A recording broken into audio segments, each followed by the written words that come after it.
ये पवन नहीं आंधी है।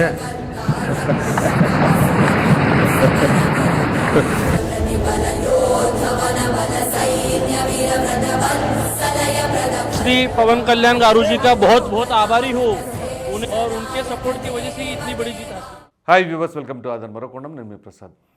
పవన్ తుఫాన్తో మరోసారి 100% స్ట్రైక్ రేట్తో విషయం ఏంటి అంటే, ఏదైతే తాజాగా మహారాష్ట్ర ఎన్నికలు జరిగినాయో ఆ ఎన్నికలకు సంబంధించిన ఫలితాలు కూడా మొన్న శనివారమే విడుదల అయ్యాయి.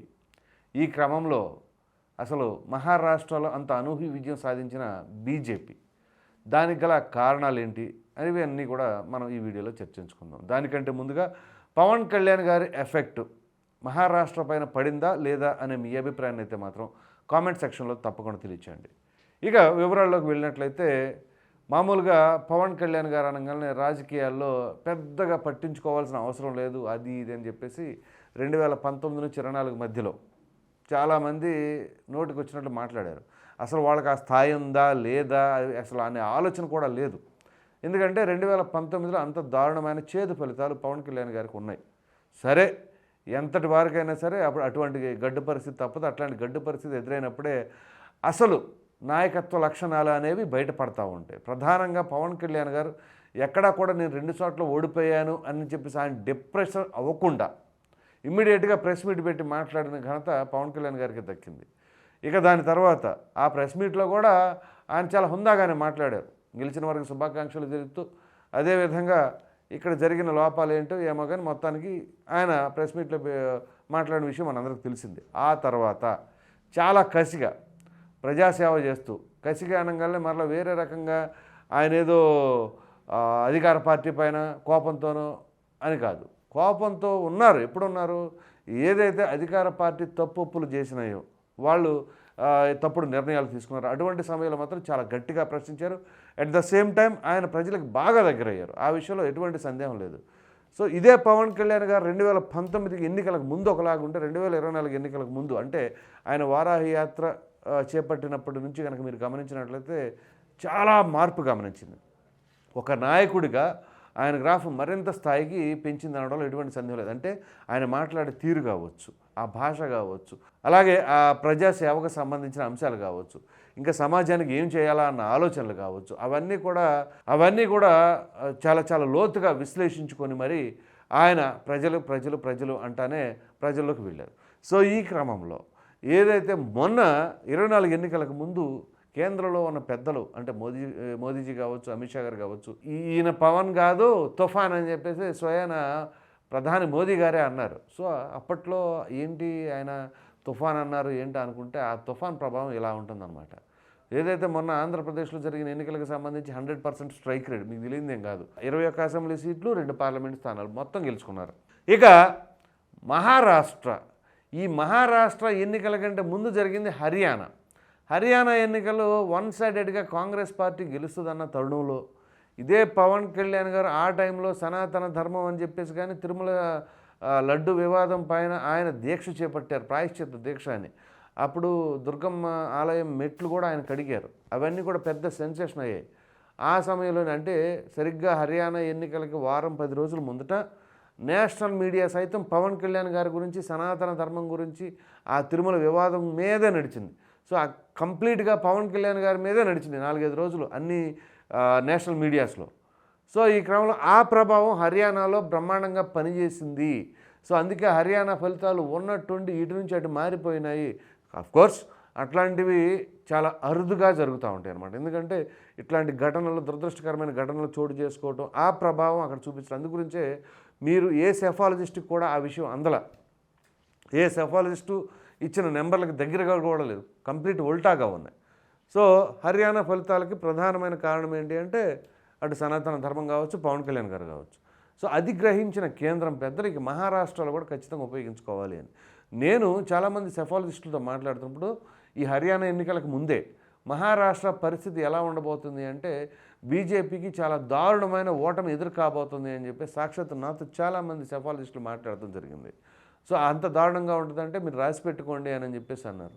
అంటే బీజేపీకి అంత గడ్డు పరిస్థితిగా ఉంది మహారాష్ట్రలో అన్నారు. ఏదైతే మరి అప్పుడు షిండే వర్గం డివైడ్ అయిపోవడం కావచ్చు, ఆయన సీఎం అని చేయటం కావచ్చు, ఇదంతా కూడా.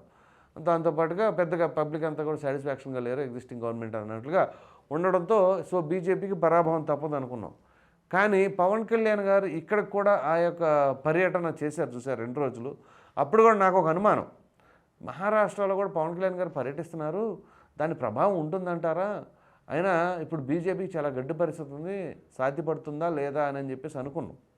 కానీ ఊహించని విధంగా పవన్ కళ్యాణ్ గారికి అయితే మాత్రం చాలా మంచి అపూర్వ స్వాగతం అనొచ్చు. అట్లాగే ఆయనకు మంచి ఆదరణ ఉంది. అఫ్కోర్స్ ఎక్కడికి వెళ్ళినా ఉంటుంది అనుకోండి ఒక ఫిల్మ్ యాక్టర్గా, కానీ అట్లా కాదు కదా. ఇప్పుడు పవన్ కళ్యాణ్ గారు అంటే ఒక ఫిల్మ్ యాక్టర్ అనే రోజులు ఎప్పుడో గతించిపోయినాయి.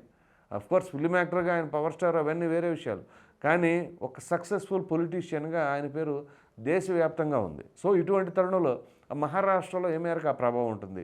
అఫ్కోర్స్ ఆయన తెలుగులో మాట్లాడారు, మరాఠీలో మాట్లాడారు, జాతీయ భాష అయినటువంటి హిందీలో మాట్లాడారు. సో పబ్లిక్కి బాగా కనెక్ట్ అయ్యారు.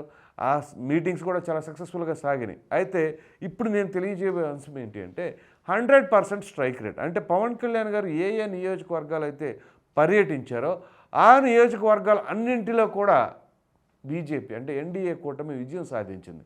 సో ఇక్కడ కూడా ఆయన మీటింగ్ల ఫలితం 100% స్ట్రైక్ రేట్తో సంపాదించడం జరిగింది. ఇప్పుడు ఆ యొక్క నియోజకవర్గాలు ఏంటి అనేది కూడా మీకు నేను చదివి వినిపిస్తా. ఆయన పర్యటించిన నియోజకవర్గాలు అక్కడ సాధించిన విజయాలు. సో ఇక్కడ Deglur, Bhokar, Latur rural, Latur city, Solapur city central, Solapur south, Solapur north, Ballarpur, Chandrapur, Pune cantonment, Kasba, Nanded parliamentary నియోజకవర్గం. సో దాదాపుగా 20 నియోజకవర్గాలలో ఆయన డైరెక్ట్గా మీటింగులు పెట్టారు. ఆ మీటింగులు పెట్టిన ప్రతి నియోజకవర్గంలో కూడా సక్సెస్ఫుల్గా గెలిచారు. ఇక దాని తర్వాత ఆయన ప్రభావం ఏ మేరకు ఉండబోతుంది అని అంటే ఎన్నికల ఫలితాల రోజు కూడా నేను డిబేట్ చేశాను. ఆ డిబేట్లో కూడా సఫాలజీ చెప్పారు. ఆయన చెప్పింది కూడా సుమారుగా 80 నుంచి 90 నియోజకవర్గాల్లో పవన్ కళ్యాణ్ గారి ప్రభావం ఉంది అని చెప్పేసి అన్నారు. సో ఆ విధంగా పవన్ కళ్యాణ్ గారి ఎఫెక్ట్ అనేది ఎట్లా ఉంటుందో చూసారా. ఇప్పుడు జాతీయ స్థాయిలో పవన్ కళ్యాణ్ గారి చరిష్మా ఉంది రాజకీయాల్లో. అది కూడా చూడండి, ఒక పాన్ ఇండియా సినిమా కూడా ఇప్పటివరకు రిలీజ్ కాలే. అఫ్కోర్స్ భవిష్యత్తులో ఉన్నాయో కమింగ్ మూవీస్లో ఉన్నాయి అనుకోండి పాన్ మూవీస్, కానీ ఇప్పటివరకు ఆయన అన్ని చేసిన తెలుగు సినిమాలే. ఆ తెలుగు సినిమాలో ఆ స్టార్డమ్ సంపాదించుకొని ఇవాళ ఆంధ్రప్రదేశ్లో రాజకీయ నాయకుడిగా ఆయన ఎదిగిన విధానం, ఆ విస్తరణ అనేది ఇప్పుడు పొరుగు రాష్ట్రాలకు కూడా వెళ్ళటం, ఆ ప్రభావం చూసారు ఏ విధంగా ఉందో. ఇక దాని తర్వాత రాబోయే ఢిల్లీ ఎన్నికలు ఉన్నాయి, తమిళనాడులో కూడా ఎన్నికలు ఉన్నాయి. సో ఇక పవన్ కళ్యాణ్ గారిని ఇక్కడ ఎన్డీఏ కూటమి ఏ విధంగా ఉపయోగించుకోబోతుంది అనేది కూడా చాలా కీలకంగా కనపడతా ఉంది. ఎందుకంటే ఎక్కడ చూసినా కానీ ఇప్పుడు పవన్ కళ్యాణ్ గారి మేనియానే. ఆ రాష్ట్రం కాదు, ఉత్తర భారతదేశం కాదు, దక్షిణ భారతదేశం కాదు, ఏ రాష్ట్రం అయినా సరే పవన్ కళ్యాణ్ గారినే ఆయన స్టార్ క్యాంపెయినర్గా ఉపయోగించాలనుకున్నారు. పవన్ కళ్యాణ్ గారు కూడా అదే విధానంలో ఒక మంచి చరిష్మా గల లీడర్గా, మంచి నాయకుడిగా అయితే ఎదుగుతూ ఉన్నారు. మరి చూద్దాం భవిష్యత్తులో ఇంకా పవన్ కళ్యాణ్ గారి చరిష్మా ఏ స్థాయిలో ఉండబోతుందో. ఆయన జనసేన పార్టీని గతంలో కూడా చెప్పారు, నేను జనసేన పార్టీని ఏ విధంగా తీసుకెళ్తానో చూస్తూ ఉండండి, భవిష్యత్తులో జాతీయ స్థాయిలో ఆ ప్రభావం ఉంటుంది అని చెప్పేసి అన్నారు. అది బహుశా 10 సంవత్సరాల తర్వాత, 20 సంవత్సరాల తర్వాత, అంటే ఆయన చెప్పిన తర్వాత 10 ఏళ్ళకో 20 ఏళ్ళకో అనుకున్నారు. ఆయన చెప్పింది ఇప్పుడు వారాహి యాత్రలోనే. అది ఇంత ఫాస్ట్గా, ఇంత క్విక్గా ప్రజల్లో నుంచి ఆదరణ, అంత స్వాగతం లేకపోతే అంత అభిమానం లభిస్తుందని చెప్పేసి అనుకోవట్లేదు. అది కూడా తెలుగు రాష్ట్రాల్లో కాదండి, పొరుగు రాష్ట్రాల్లో, మహారాష్ట్రలో కూడా ఆ విధంగా పవన్ కళ్యాణ్ గారి ప్రభావం ఉంది. అంటే ఇక ముందు ముందు ఏ విధంగా ఉండబోతుంది అనేది మీరే తెలియజేయచ్చు. ఈ వీడియో కనుక మీకు నచ్చినట్లు లైక్ చేయండి, షేర్ చేయండి. అదేవిధంగా పవన్ కళ్యాణ్ గారి మేనియా, ఆయన తుఫాన్ మహారాష్ట్రలో ఏదైతే మరోసారి 100% సక్సెస్ రేట్ సాధించిందో దానిపైన మీ విలువైన అభిప్రాయాన్ని కామెంట్ రూపంలో ఖచ్చితంగా తెలియజేయండి. మరిన్ని వీడియోస్ కోసం మన ఆదాయం ఛానల్ సబ్స్క్రైబ్ చేయడం మాత్రం మర్చిపోకండి. Thank you.